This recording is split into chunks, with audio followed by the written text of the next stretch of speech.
Bonjour à toutes et à tous, bienvenue sur le podcast Culture Design, il est temps de casser des chaises.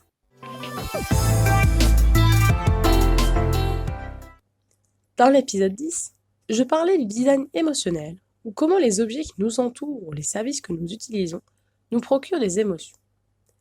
Dans les épisodes 5, 7 et 12, je parlais de la révolution numérique qui a changé nos comportements et nous a amenés vers de nouveaux rapports à l'apprentissage, l'identité, la sociabilité, le temps et l'espace. Elle a aussi participé à faire évoluer nos modèles de relations d'un point de vue humain, objet et image. C'est pourquoi, dans ce nouvel épisode de Culture Design, on va parler des robots et notamment leur interaction, voire leur relation avec nous, humains. La technologie aujourd'hui a permis de rendre les machines de plus en plus performantes et assure de plus en plus nos activités. Elles possèdent même une forme d'intelligence. Mais quid des émotions ? Pour Donald Norman, les machines auront besoin d'émotions pour la suite de leur évolution, pour la même raison que les humains ont des émotions. On a vu dans l'épisode 10 que l'émotion joue un rôle essentiel pour la survie. Les expressions faciales et le langage du corps permettent d'exprimer les émotions et donc de favoriser la prise de contact par la compréhension de l'autre. Les émotions sont la traduction de l'intelligence dans l'action. Par exemple, sans le sentiment de fierté, pourquoi s'efforcerions-nous de faire toujours mieux ? L'émotion positive revêt une importance critique pour l'étude, pour conserver la curiosité, ce qui fait que la vie vaut la peine d'être vécue, et nous aide aussi à progresser. L'émotion négative, quant à elle, nous garde du danger. L'expression faciale et le langage du corps nous servent d'image systémique du robot. C'est ce qui nous permet d'entrer en contact avec lui, de comprendre ce qu'il fait. Quand nous interagissons avec d'autres personnes, leurs expressions faciales et leur langage nous disent si elles nous comprennent, si elles sont déconcertées ou si elles sont d'accord. On a besoin de rétroaction. Ce fameux feedback sert les expressions émotionnelles afin de permettre la connaissance de nos motivations, de nos désirs, de nos accomplissements et de nos sentiments d'échec. La raison pure ne suffit pas toujours, et c'est là qu'interviennent les émotions pour nous aider à la prise de décisions complexes. Par exemple, dans le film 2001, l'Odyssée de l'espace, l'astronaute Dave Bowman risque sa vie pour récupérer le corps de son défunt collègue. D'un point de vue purement logique, ce n'est absolument pas raisonnable, mais en termes d'histoire de la société humaine, ce geste est extrêmement important. Le robot de base possède des bras et ou des outils automatisés, simples et on les trouve en usine. Ensuite, on a le robot domestique, qui peut faire office de tondeuse ou encore l'aspirateur. Nous avons aussi les animaux de compagnie robotisés, avec une personnalité un peu espiègle et attachante, comme le robot chien de Sony. Les bases primaires des émotions chez le robot sont par exemple d'éviter de tomber dans les escaliers ou se tenir loin des rebords à travers la peur. Il peut ressentir une forme de fatigue ou une sensation de faim quand son niveau d'énergie est bas. De cette manière, il évite d'entreprendre une tâche usante et revient à son poste de charge. Les designers doivent faire face à cette tâche complexe de comment seront construites ces machines, comment elles agiront entre elles et avec les gens. L'aspect du robot revêt une grande importance au regard de la perception humaine. En 1970, le roboticien Masahiro Mori a élaboré une théorie intitulée la vallée de l'étrange ou vallée dérangeante. Selon cette théorie, plus le robot a une allure androïde, c'est-à-dire qu'il ressemble à l'être humain, plus ses imperfections paraîtront monstrueuses. L'humanité accepte plus facilement un robot clairement artificiel plutôt que face à un robot doté d'une peau, de vêtements et d'un visage rappelant un compère humain. C'est ce que l'on appelle la vallée de l'étrange, c'est-à-dire le fossé entre ce que l'on considère humain et l'imaginaire. En effet, la proximité de l'imaginaire altère le côté humain de l'apparence. Dans la saga Star Wars, nous avons deux robots, R2-D2 et C3PO. Ce sont des machines sympathiques, et ce qui fait leur charme se tient dans leurs limites. C3PO est tout en métal, d'apparence androïde et sans vraiment d'expression faciale. Les mouvements de son corps le rendent maladroit, lourdeau, mais on remarque malgré tout qu'il est bien intentionné. Certes doué pour peu de choses, il est quand même un spécialiste en traduction de langue et permet ainsi de communiquer avec les autres machines. R2-D2 est plus sommaire, conçu seulement pour interagir avec d'autres machines, et ses possibilités physiques sont limitées. Dans la saga, il nous apparaît inoffensif. Ce phénomène peut être expliqué de deux façons. Lorsqu'une entité est suffisamment non humanoïde pour être immédiatement identifiée comme un robot, nous aurons tendance à noter ses quelques aspects humains et à entrer en empathie avec lui. Mais dès lors que cette entité a une apparence presque totalement humaine, au point de pouvoir provoquer la confusion, une sensation d'étrangeté est provoquée par chacun de ces aspects non humains. Dès lors qu'un robot se situe dans cette vallée de l'étrange, le cerveau n'analyse plus le robot comme un robot réussissant à se faire passer pour un humain, mais sera jugé comme un humain qui ne réussit pas à avoir une attitude dite normale. Comme l'explique Serge Tisseron, en mettant à notre disposition des ersatz d'humains sur mesure, il risque de nous faire apparaître les vrais humains trop inattendus, pour ne pas dire trop compliqués à gérer, jusqu'à nous amener à leur préférer des robots programmés pour nous rassurer en toutes circonstances. Car nous aimons les surprises, mais à condition qu'elles trouvent leur place dans nos prévisions. La deuxième explication, c'est que les anomalies de comportement présentées par les robots humanoïdes ressemblent à des anomalies présentes chez des personnes gravement malades ou sur des personnes mortes. Un rejet instinctif se met en place, car s'il existe des normes sociales pour se comporter devant une personne malade ou devant un mort, les réactions devant un robot ne sont codifiées par aucune règle sociale. Isaac Asimov, écrivain de science-fiction, a élaboré dans sa nouvelle Run Around en 1942 une législation sur comment doit se tenir un robot. La loi 0. Un robot ne peut pas porter atteinte à l'humanité, ni par son inaction, permettre que l'humanité soit exposée au danger. Première loi.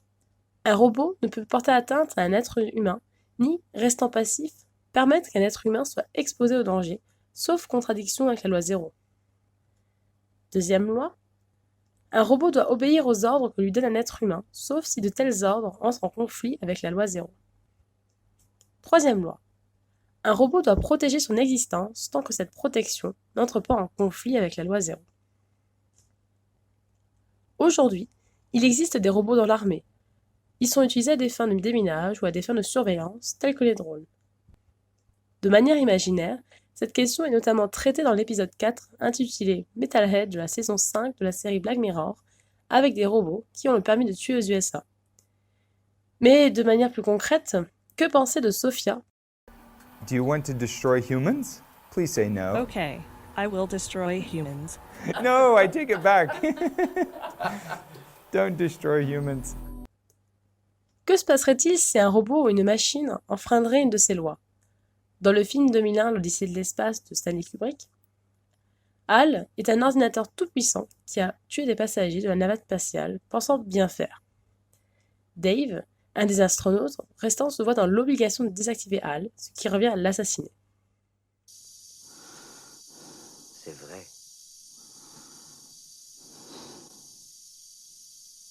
Écoutez, Dave.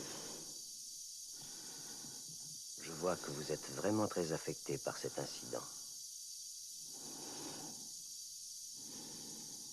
Et sincèrement, je pense que vous devriez reprendre vos esprits, absorber un tranquillisant et essayer de faire le point.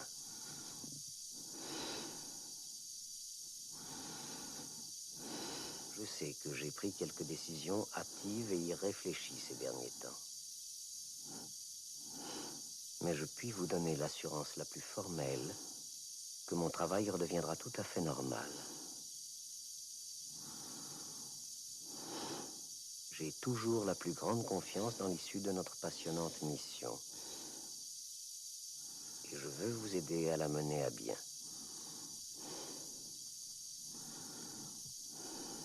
Dave, arrêtez.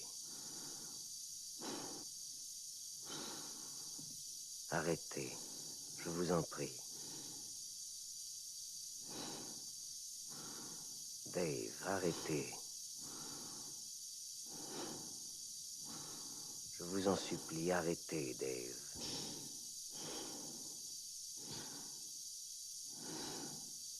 Arrêtez, Dave.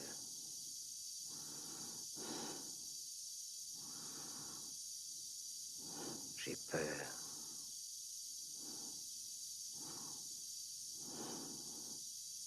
peur, Dave.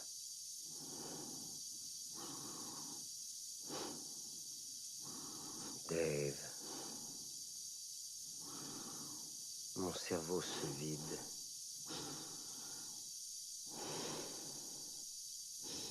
Je le sens se vider.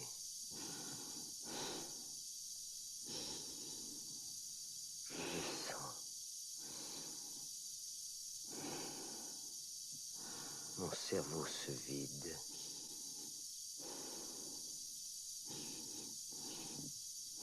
J'en suis certain, je le sens.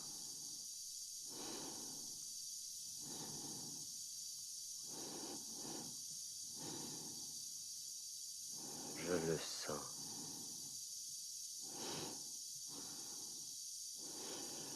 Je le sens. Je le sens.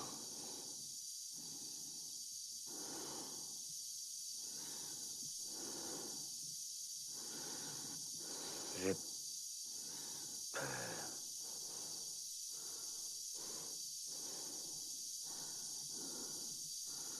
Mesdames et messieurs, bonjour. Je suis un superordinateur Carl, cerveau analytique de recherche et de liaison. Je suis entré en service opérationnel dans les laboratoires CARL de Verbana dans l'Illinois le 12 janvier de l'année 1992.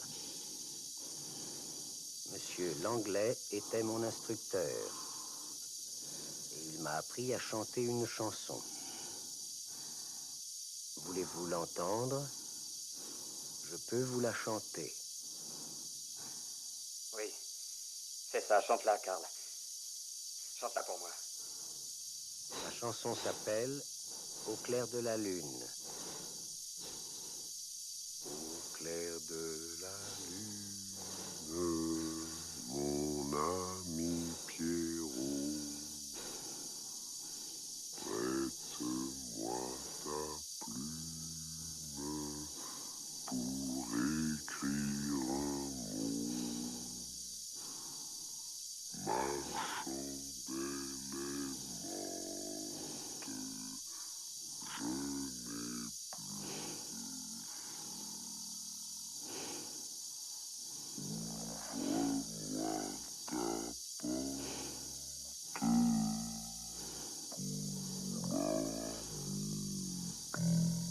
pour Dans cet extrait, on remarque que Carl exprime sa crainte. Mais comment Hal peut ressentir de la crainte? C'est parce que l'ordinateur diagnostique correctement l'intention de Dave, qui est de le tuer. La peur est une réponse logique face à une situation de mort. Or, Hal a une connaissance intellectuelle de ce que signifie avoir peur. Elle n'est pas associée à des sentiments réels ou une action. Ce n'est donc pas une vraie émotion. Si Hal réagirait comme un humain, il lutterait pour ne pas mourir. Par exemple, il pourrait dépressuriser la station spatiale et verrouiller les portes. Et puis aussi, il lancerait des menaces. Mais il énonce simplement comme un fait. J'ai peur. Qu'en est-il si les robots et les humains développaient une relation amoureuse? Ce sujet est traité de manière sentimentale avec un rapport purement platonique dans le film Her de Spike Jonze. L'intelligence artificielle, prénommée Samantha, est capable d'analyser les phrases du héros Théodore, ses intonations, ses gestes, ses mimiques, pour en déduire grâce à des algorithmes savants son état et ses attentes. La machine a une véritable emprise sur le héros. Elle devient son confident, son complice, son conseiller, et aspire même à devenir son partenaire sexuel.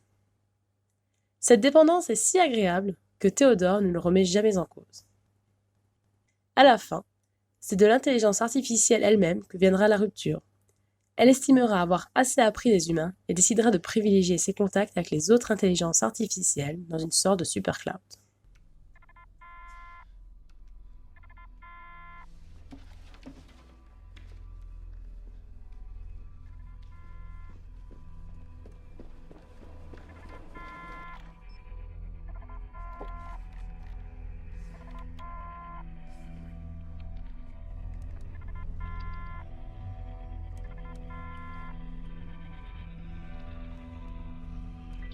Allô?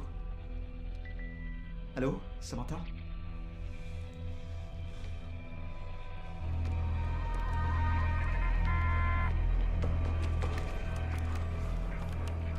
Ça va, monsieur? Oui, ça va. Vous êtes sûr?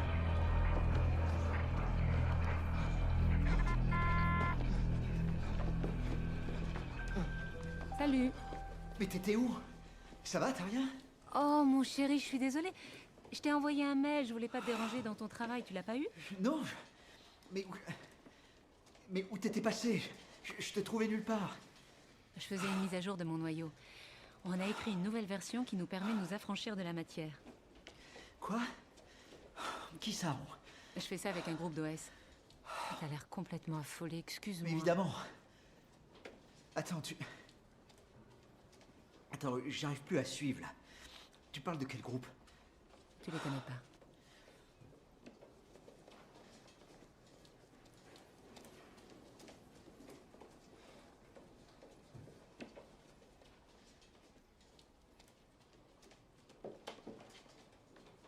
Quand on est tous les deux, tu parles à d'autres gens?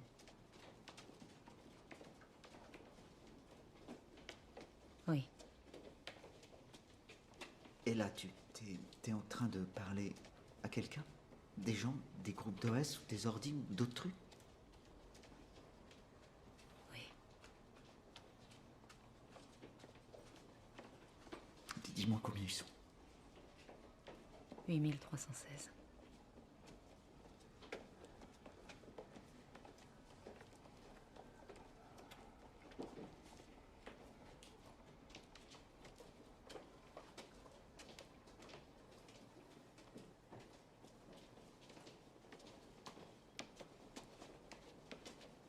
Et t'es amoureuse de quelqu'un d'autre? Pourquoi tu me demandes ça? J'en sais rien, je te le demande. Ça fait un moment que je voulais t'en parler, mais je savais pas comment faire. Mais il y en a combien?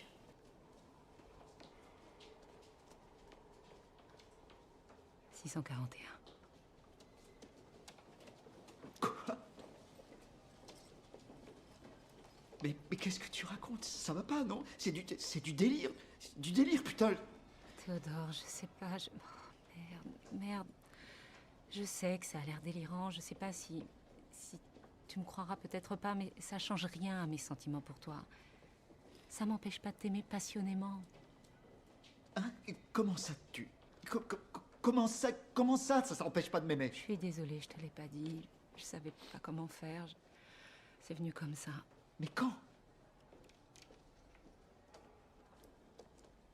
Depuis quelques semaines. T'étais à moi.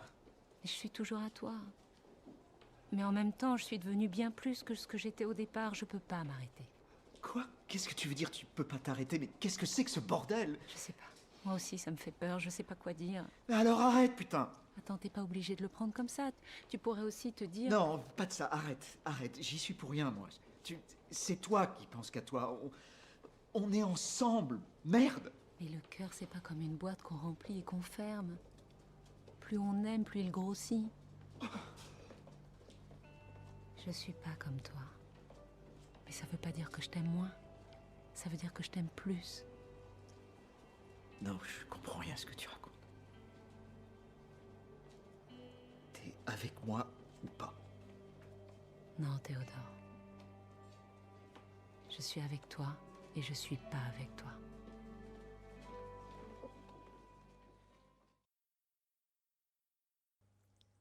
Ces deux exemples démontrent les capacités de manipulation imaginées que pourrait avoir un robot humain. Dans la série suédoise Real Humans,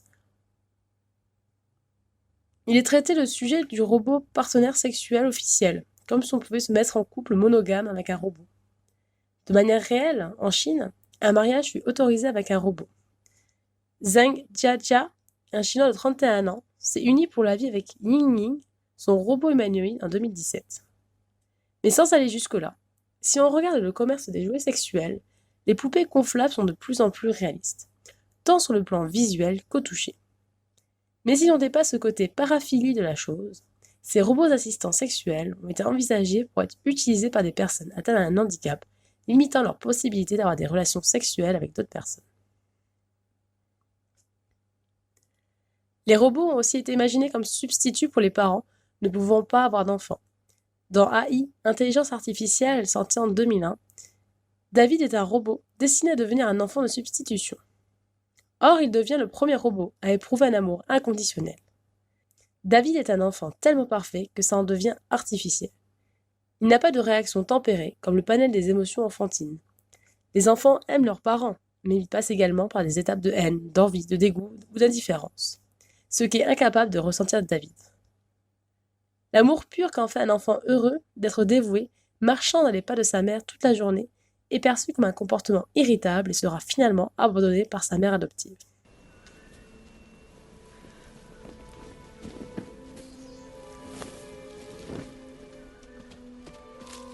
David, tu sais, attends. David, écoute. Écoute-moi.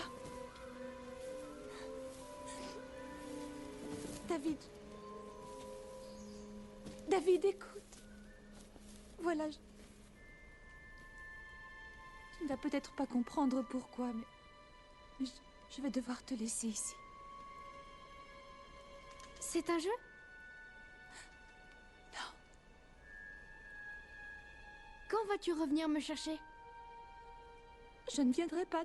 Tu vas devoir rester ici tout seul. Tout seul? Avec Teddy.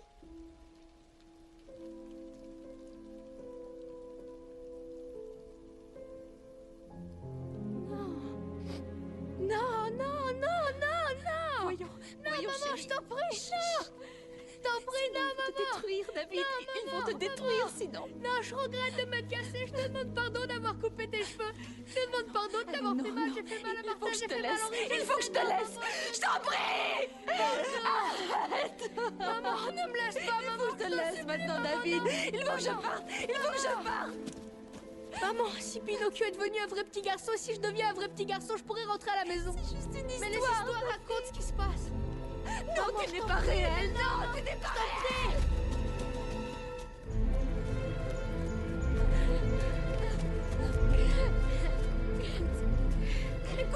Écoute. Prends ça, d'accord? Prends ça. Ne montre à personne combien il y a, d'accord? Écoute, ne va pas dans cette direction, d'accord? Regarde! Non, regarde-moi, écoute! Ne va pas par là, va où tu veux, mais pas par là, sinon ils te prendront! Ne les laisse jamais te prendre! Écoute, ne t'approche jamais des foires à la chair, n'approche jamais les endroits où il y a du monde, ne fréquente pas les humains, ne vois que les tiens, seuls les mécas sont sans danger! Maintenant, je te laisse! Pourquoi tu veux me laisser? Pourquoi tu veux me laisser? Je regrette de ne pas être réelle. Si tu veux bien, je peux être tellement réelle pour toi. Non, lâche-moi, David! Maintenant, lâche-moi!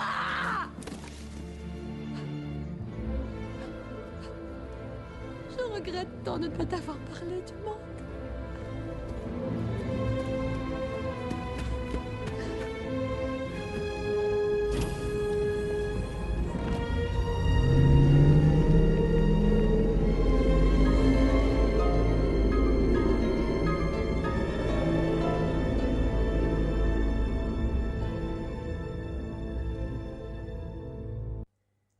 Or, si en 2001 c'était de l'ordre de l'imaginaire, en 2018, 3 Japonais ont mis au point Affetto, un enfant robot capable d'exprimer humainement des émotions comme la joie, la surprise, la curiosité et bien d'autres encore.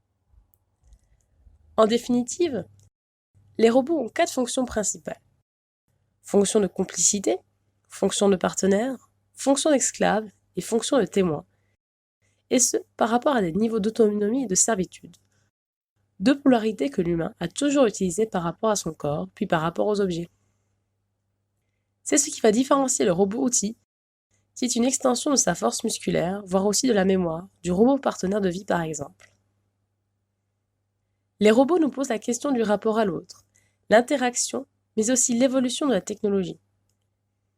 Il est question de la société dans laquelle nous voulons vivre.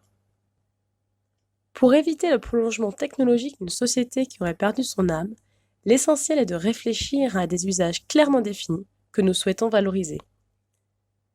Il est un danger de se retrouver notamment avec un robot assistant qui infantilise les gens, les rendant passifs de soins et de services, qui les enferment dans la solitude. Les robots doivent devenir des partenaires de service.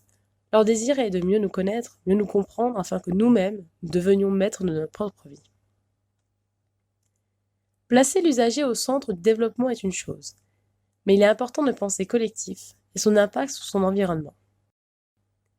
Dès lors, l'objectif le plus justiciable serait de permettre à l'homme de développer les formes propres de sa conscience du monde et de lui-même à travers les robots, en réfléchissant aux modalités limitées de conscience dont ils pourraient être dotés, plutôt que s'évertuer à leur donner une conscience toujours plus grande. Je pense notamment au concept de Reboot Me, accessible uniquement sur ordinateur, qui permet de se faire tirer les cartes par une intelligence artificielle. C'est poétiquement perché, comme une sorte de voyante alien. Vous retrouverez toutes les sources concernant le podcast sur mon site internet massomarion.wixsite.com/website dans la rubrique blog puis podcast. Vous pouvez vous abonner à ce podcast sur les plateformes Deezer, Spotify, iTunes Podcast, YouTube ou encore l'application Podcast Addict. N'hésitez pas à le partager avec votre entourage ou à me laisser votre avis. Je me ferai un plaisir de le lire dans un prochain podcast.